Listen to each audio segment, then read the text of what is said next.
thank you for listening to Take Your Medicine podcast. I'm Philip Cowley. I'm a pharmacist of 22 years, and I actually think people need to figure out some of these medical journeys on their own. So this podcast, Take Your Medicine, is dedicated to medical journeys where people figure out how to utilize the medical system the way it is, along with other things to make their life better. And today, I have the prettiest guest in all the world. Yes, my wife finally decided she would do a podcast day about our oldest son, Jonas. I'm about to ready to change my mind, but let's do it.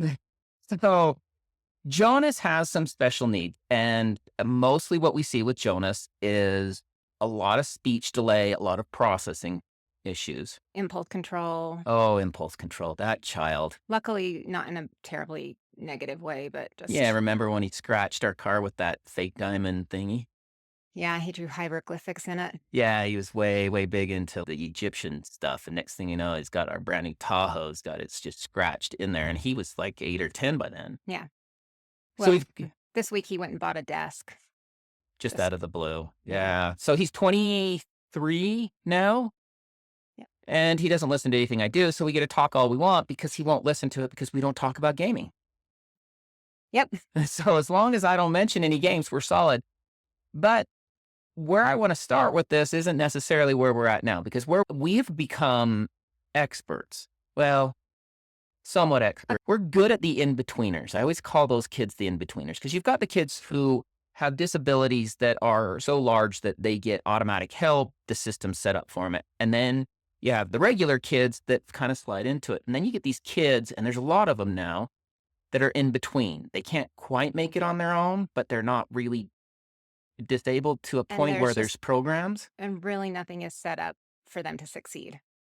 And all it really does is just, as parents, drive you crazy. It's just disheartening. Nootropics are all the rage, and so I get a ton of them in the mail. But in this case, Avantera sent me Elevate. Now, Elevate was interesting to me because it had bacopa in it, CDP choline, and instead of overloading it with caffeine, which would make me jittery, they actually did the green tea extract. So I was super curious. It is one of the only products that I've cold tried, and I was pleasantly surprised for sure. So Avantera Health. If you put in Take Your Medicine for the code, you get, of course, some more money off, but you'll be pleasantly surprised. It's been a rare occasion where I've been able to take a supplement and feel something that rapidly to help me with both my mood, my focus, and my attention. And I got a lot done that day, which is a big deal for me. Avantera Health. Look at the Elevate and put in Take Your Medicine, which, of course, is this podcast. So we wanted to share our journey because, well, it defined who we are as a couple, as who we are as individuals. And quite honest, it has been the thing that has impacted my life the most. We have 4 kids, but I have to say that raising our oldest, I mean, that one really changed everything. Yeah, it kind of defined our lives in a lot of ways. I think it changed how we see people, who we are, where we go. I mean, that's true. I think it made us better. I think you've got a lot of compassion for a lot of people. I see a lot of people come into the store that other people are not very tolerant with, and you're very compassionate with them. Yeah, I always think to myself, one day that'll be my child with somebody else. You better be nice because, it's hard because he says what he wants to say when he says it. It doesn't make a lot of sense. He doesn't have a lot of tact. Let's jump to, how do you know when you have a child that has disabilities? Now, some people, their children are born, you're like, okay, boom, we're changed. Life is different from this moment. We have to redefine ourselves, but that's not really our story. Our story was, I think, much more subtle than that. Yeah. How long was it till you kind of knew our lives were going to be different, that we weren't going to have the soccer games and the football and scholarships were out, college was gone, our lives were different? How old do you think? I think he was probably 4 when I really was like, okay, this is the direction that we're going. So by 4, let's put a little background to this. By 4, he still wasn't speaking in any tangible form. He used to make those noises as he walked around the house. Yeah, he used to say, like all day long. So fast, just speed noises. Right. We didn't know what it was. We thought it was super cute.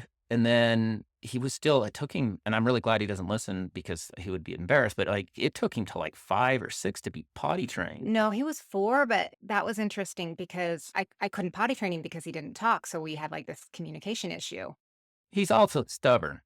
But I was about ready to have Eli, and I didn't want to have two of them in diapers, especially when one was 4. So I just took away his diapers, and he was potty trained completely within 3 days. Yeah. Like, completely. It was just It I was a just battle of wills, but he was by 4, like, he had no, like, he wasn't he hit the benchmarks early. So, I remember 5, 6 months, he's walking around, his walking was fine, we hit that benchmark, his crawling was fast, he was making the right sound, eating wasn't an issue, and so it was about, what, 3 when we started to say, "Okay, there's a real problem here." for me, it was so we spent a lot of time in the pharmacy because you were always gone because we started the pharmacy ourselves. Yeah, Um, you were kind of a single parent there for I had a giant laundry basket in the back of the pharmacy. There was a little TV back there for kids, and he would spend a lot of time in the laundry basket with a pillow watching TV or playing with the stuffed animals in the front of the store. And we had a lot of customers come in and tell me that, oh, my kid didn't talk until they were 2. My kid didn't talk until they were 2.5. Don't worry about it. He'll be fine. And even his pediatrician was in there like daily, saw him just in passing, Yeah, saw him we daily. his Diet Coke supply was between his office and our child. He had what passed our child to get his Yeah. Diet Cokes. It And was like so, every day. and even he didn't seem to have any concerns about Jonas's speech. So I wasn't worried about it. The day that I realized something was actually wrong was he was 3, maybe 3.5. It was the day that you almost killed my dog because he tried to eat the cockatoo, It was such a mess. and we had to get out of the house. Cockatoos flying around. The dog jumps up So and we got out of grabs the house, it. and we were going for a drive, and you were kind of in an emotional mood, and you expressed that you were really concerned That's a that super nice way to say that. I appreciate that. yeah. So I was angry. no, you were sad. And You kind of expressed that you didn't know if he was going to be normal, like, that was the first time that either of us said out loud, "Something's wrong, and I don't think we can fix it." it's funny because you look at that one moment in our marriage and you can see, like, honestly, anybody that's listening or watching this, you can see a ton about our relationship because that's like really how we work. So there I am somewhere between anger and sadness because we all know that when men feel sad, they express anger because it releases testosterone and that gives them more dopamine. And so there I am, like needing to fix this problem and knowing I can't, feeling hopeless. And then the reason why we work as a couple is because you've got this like superpower into which you can compartmentalize things. I have to process everything. Like I never cannot be processing. I'm currently processing things and you are just, you're like he's saying, digga, digga, digga. If I can get him out of diapers, we're fine. If something's wrong, somebody will tell me. That's kind of what I thought the whole time. If something's wrong, somebody will tell me. Right. And the whole time I'm like, when do we bring this up? Because it was fairly obvious that he was falling behind with all of these peers. He was better looking than all the other babies. So I thought we had that going for us. But, like, he was the oldest grandchild on my side. We didn't live by your family. I didn't have any friends with kids because we were young. I was kind of isolated with him, like, he just didn't we weren't around a lot of other kids, so his age at least, so I just didn't have anything to compare it to. Well, and then everybody wants to say the nice thing and be the nice thing. It's actually I've found it's harder to be like the real people that you end up being really attached to are the ones saying, "We need to have a talk. You've got an issue." Most people, it's like when I ask somebody how they're doing today, the answer is supposed to be fine. It's the person that, "How are you doing today?" And you're like, "Well, if you're going to ask, I'll tell you. If you don't want to know, don't tell me." And I don't think anybody really said the words out loud until we started approaching people saying, "There's a problem here." I think that's probably right. So there he is at 3.5, and now 3.5, 4. And I want to jump back just a little bit. So in the very first episode of the podcast, and Take Your Medicine, I talked about our journey with infertility. I talked about how we kind of got thrown through loops and everything else. But to introduce everybody to us, I think that they should know that we got married late. I mean, I think you were I've been 19 for a month. right. So it was really late. And then I was 22. So, we got married really late in life. And we were really ready for all of this because about a year later, we waited a long time before we wanted to have kids. I think it was about a Yeah, year. we waited for a year A because I year. was 20 and you were 23. Like we should have already had our first one from the area we lived in. Like we were Yeah. behind, right? People were already asking us at that point. But we've only been married a year. Puts me at 23. Puts you at 20. We tried for about a 20 year. and a quarter. No, I was just barely 20. Yeah. So we tried for a year, and then we started doing all the stupid, pointless tests in the doctor's office. And Right. The whole shebang that I went through on the first podcast where like we paid for the money for oh, exploratory laparoscopy on a budget from school because, and what does that even mean? That's like was crazy. post-coital test. Oh, that was That was great. The awful. post-coital, that was so awesome. Like Oh. These were all stupid tests. right, Because post-coital. we're young and stupid. Right. That was the post-coital. I So- forgot about that one. Yeah, I'll never forget that one.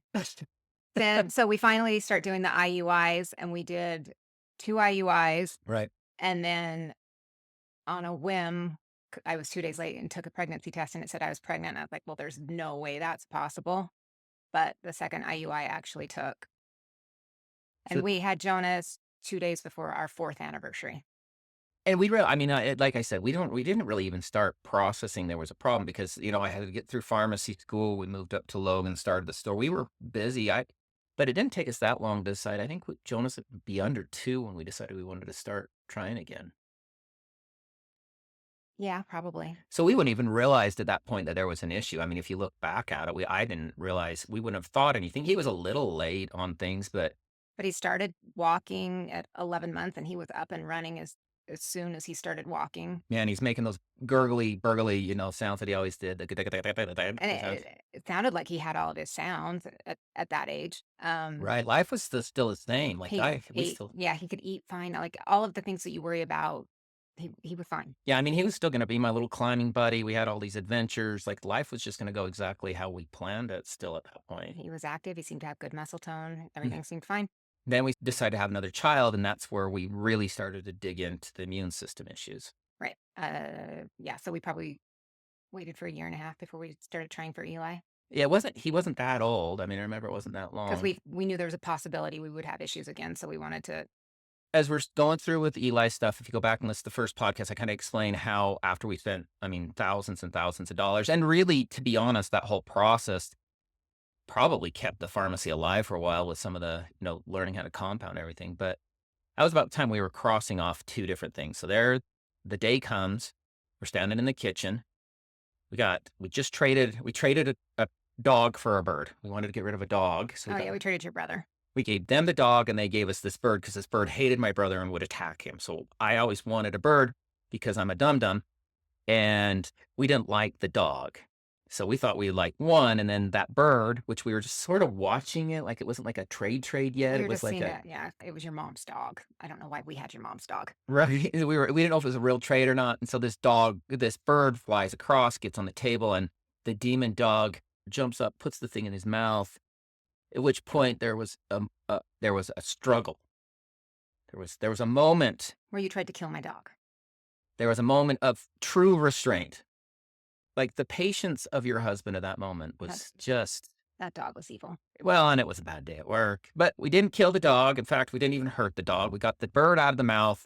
I think we were taking the bird over to get rid of it, even potentially on that drive you're talking about, maybe even. Yeah, that's probably right. Because we didn't want it to die. And that's when I finally spoke the words that I didn't want to say to you, which was, I don't think he's going to catch up. Right. Something like that. And that just knocked the wind out of me because you'd been saying the same thing as everybody else. And I just tend to think, well, if Philip says it's going to be fine, it's going to be fine. So. Yeah. And for me, I just kept saying what I wanted to be. And it wasn't, that's kind of a defining moment. But then when I think back, so Jonas then started talking a little bit like, So your sister and her family they came over one day when Eli was a baby. So Jonas would have been 4, maybe 4.5. And he's sitting on the floor right by us. And he said something, and Amber said, he just said, I think it was like, come and play with me or something like that. And I didn't hear it. Yeah, we thought she was lying. I can remember thinking, whatever. You didn't hear it. We were so used to his babbling noises that like I couldn't hear the words that were in them. So I suspect that there was some language in there that we just were not hearing because it was not very he Right. wasn't articulate. Then we pushed the potty training issue. You did it. I'm not taking any credit here. Well, I take Because we couldn't potty train him at all because I couldn't potty train him because I'd never done it before and he didn't talk. And so, and he did a few signs, but not a lot. And I had no idea what I was doing. So I don't know, around the time Eli was born. So he would have been 4, maybe 4.5.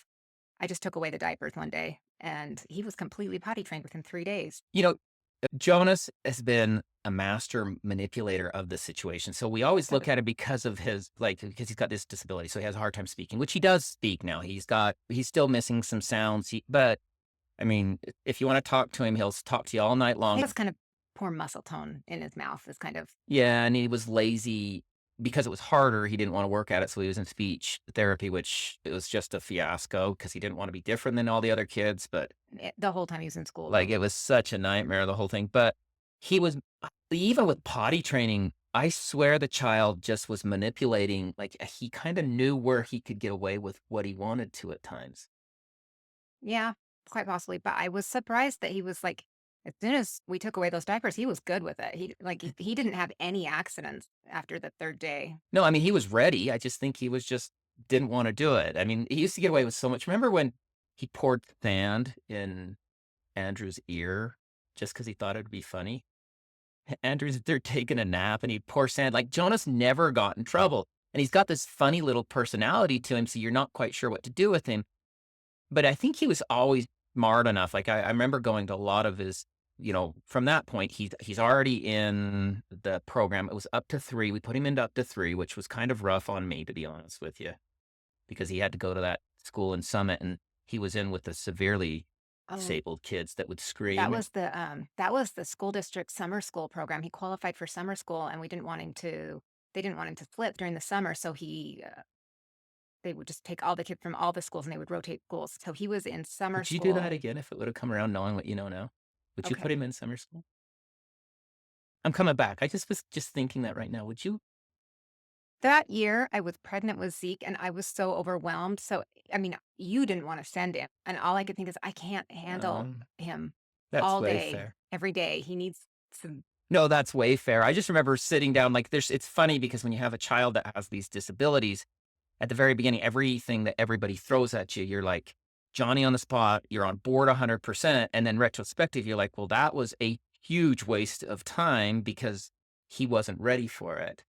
There's so many things that we did that were, I mean, we found our way through it, but I just sit there and think of some of the stuff that we did. I'm like, that was such a waste of time and effort with the kid because he would cry or he would not do it or and Yeah. but it's also fair because by the time that Jonas was, so that would have been like 7 or 8 by that time because Zeke was around. You would have been, and Zeke was hard for you. Like, I think back on that. I really think that you were struggling with some postpartum that I was completely oblivious to. I think I was just overwhelmed. I think that Yeah, that could have been too. I think there was more there than what I was seeing, but I mean, I was young and you just were gone a lot, and Zeke was hard, and Jonas was hard. yeah, and the pharmacy is, yeah, I don't know. I wish I could have reprioritized a lot of things in life, but I suppose we wouldn't be where we're at if we did that. Okay, so Jonas, there he is. Jonas is doing fine. We move through. And then the next big thing we notice, he starts picking up a few words. He goes to school. He obviously has ADD, like it's like visible across a Walmart. So you see all the other kids with ADD inside a Walmart, and Jonas is the one that you would have picked out of all the kids across the whole way. You'd say, that one has ADD. But we were hesitant on ADD medication. Well, I was hesitant on ADD medications. I don't know how you felt.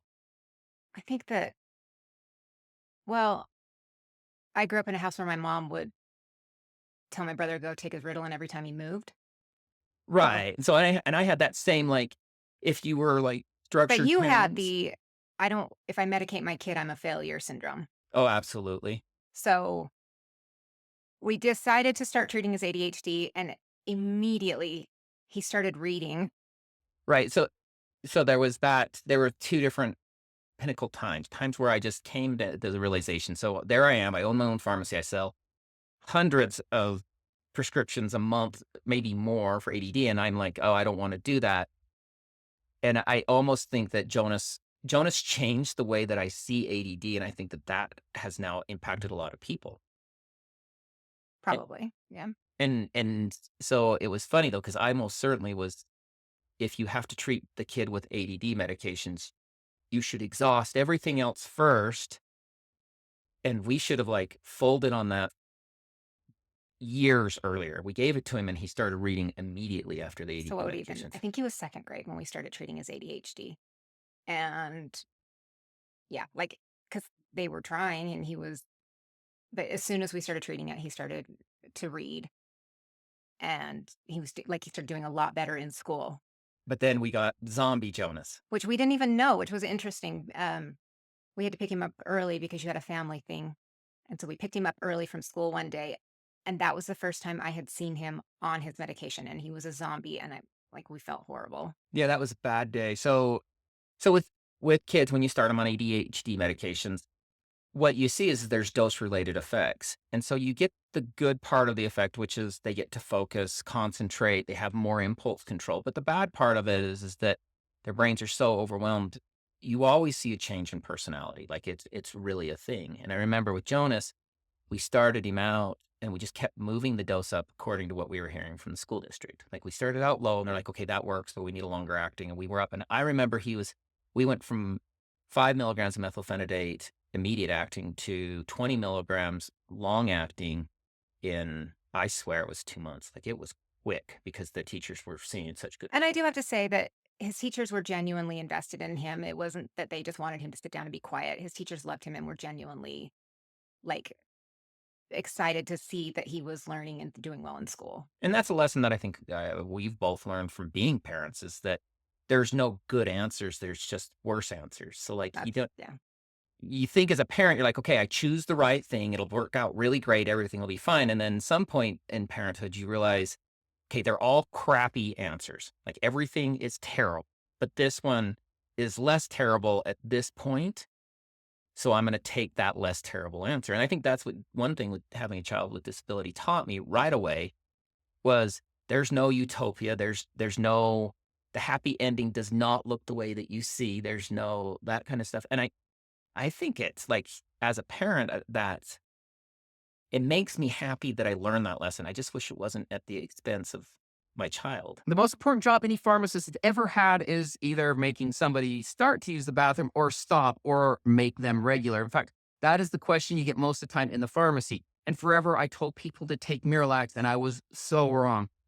Inulax takes a soluble fiber of the oak fiber, puts it with an insoluble fiber, the psyllium fiber. So you get the perfect mix of fiber, which none of us get enough of. But then they put inulin in it. Now, inulin helps to draw water in, but it's from an all natural source. So you feel really good about using it.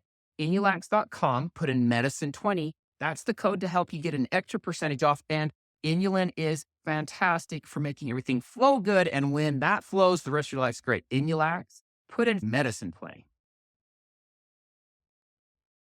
I never thought I would have to care about shampoo and conditioner until my hair started to get a little bit older. And, if you start losing hair, you're always really concerned on what you put in there. Just putting any shampoo or conditioner in there is not a great idea. BondiBoost is really particular about the ingredients they get. And they use all natural ingredients to help your hair look fuller, thicker. And yes, they really do work. And the best part is you'll love the way that it feels. It smells. I get like no complaints at all from BondiBoost. So get their BondiBoost shampoo and conditioner. The HG line is the way to go. And then when you go to bondiboost.com, put in medicine 20 for an extra percentage off. Oh, so let's keep going down the ADHD journey of its medications.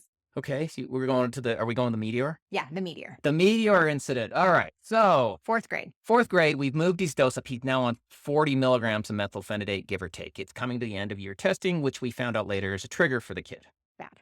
Bad trigger. Okay, so he comes home and he's had a full panic. You had to go pick him up, if I remember right. Yeah, probably. He'd had a panic attack at school. Mrs. Littlefield, Probably, yeah. who was not a teacher at the time, She was like a resource aide. had pulled him out. And this is about the time, yes, our fourth grader had a phone, like, just so you know what kind of parents you're dealing with here. Yeah, because if you have a kid that's got issues, that they need to be able to get a hold of you. Right. And it was also really like, it But was a soothing technique, he right? had an iPad. That's right. Remember that? I don't think he had a phone. He had an iPad because he had to use it to type because his motor skills are so bad. Oh, that's right.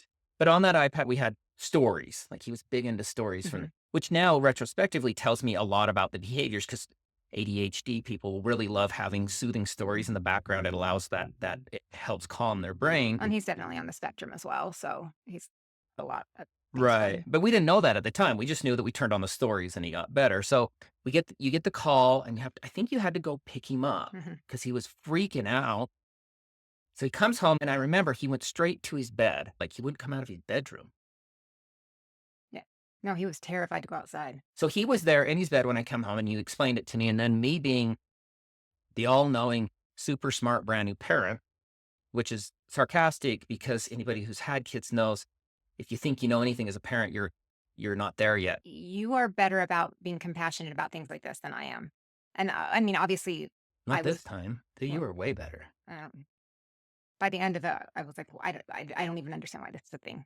Right. And so then we tried to send him back the next day and you had to go get him again. It seems like it was 2 or 3, maybe even 4 days in a row where you had to keep picking him up. This went on for 2 weeks. My stepmom was the computer lab lady. And so he would not go outside for 2 weeks. And Jonas was a cute, sweet little kid.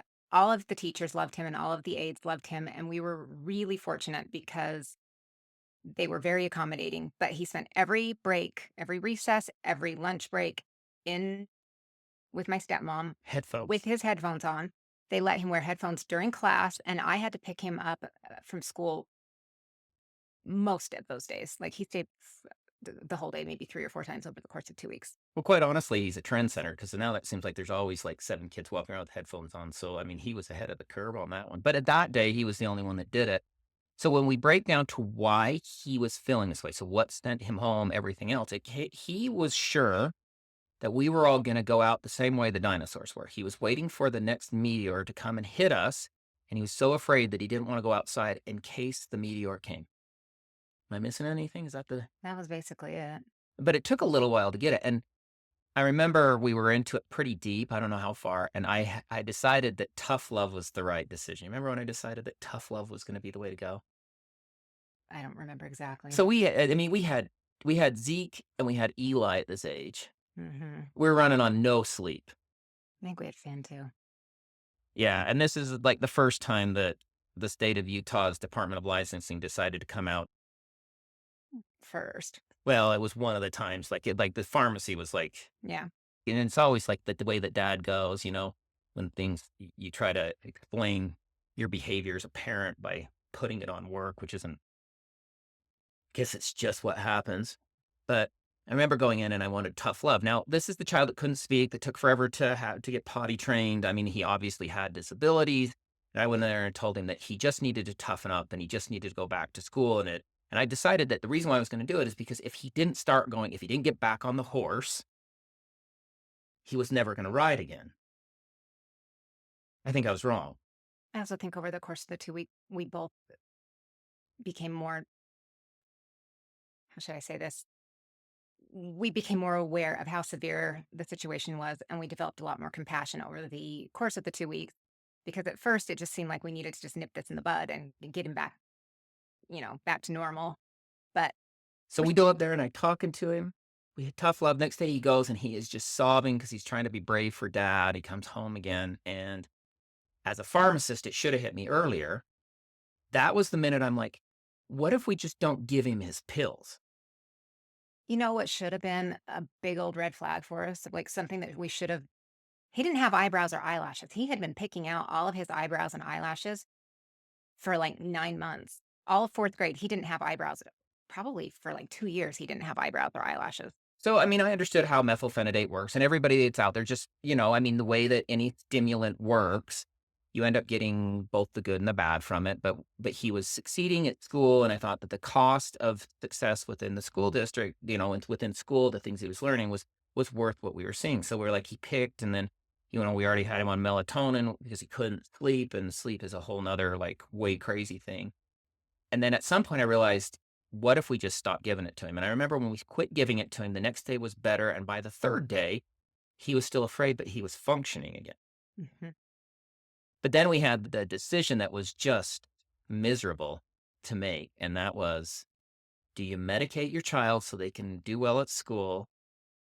And then his eyebrows started growing back, and we're like, holy cow, all of those things we were seeing wasn't just part of his disability. We were doing a lot. Yeah. And that was like a really hard point for me because I should have known better.